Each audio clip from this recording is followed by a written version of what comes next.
Sekretaris Tim Pemenangan Nasional, TPN, Ganjar Mahfud, Hasto Kristianto menilai, calon wakil presiden nomor urut 2 Gibran Rakabuming Raka meniru sang ayah, Presiden Joko Widodo, karena memberi pertanyaan jebakan dalam debat Cawapres. Dalam debat Cawapres Jumat, tanggal 22 Desember tahun 2023, Gibran bertanya soal State of the Global Islamic Economy, SGIE, atau posisi ekonomi syariah Indonesia secara global kepada Cawapres nomor urut 1 Muhaimin Iskandar. Ia juga bertanya soal teknologi carbon capture and storage kepada Cawapres nomor urut 3 Mahfud MD. Namun, dalam pertanyaannya, Gibran tak menjelaskan lebih jauh soal istilah atau singkatan tersebut.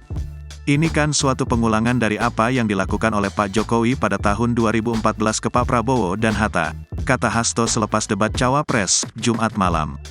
Dalam debat Capres 2014, Jokowi sempat bertanya ke Prabowo soal langkahnya meningkatkan peran TPID, Tim Pengendali Inflasi Daerah, tanpa menjabarkan lebih jauh singkatan TPID.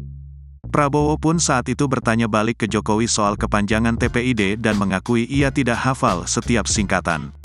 Hasto berpandangan, pertanyaan-pertanyaan jebakan itu semestinya tidak ditanyakan dalam forum debat.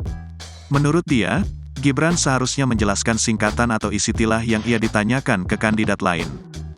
Karena tujuan kita adalah untuk mencapai suatu gagasan yang terbaik dari para calon wakil presiden sebagai pendamping presiden di dalam meningkatkan kesejahteraan rakyat, politik anggaran, digitalisasi, dan sebagainya, ujar Hasto.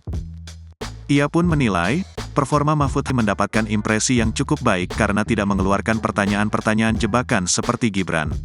Itu tidak pernah dilakukan karena panggung yang dipakai Prof. Mahfud adalah panggung pengalaman, panggung komitmen, panggung kemanfaatan dari kebijakan pemerintah untuk kepentingan wong cilik, kata Hasto. Ini yang membedakan, sementara Mas Gibran lebih banyak ke textbook, imbuh dia.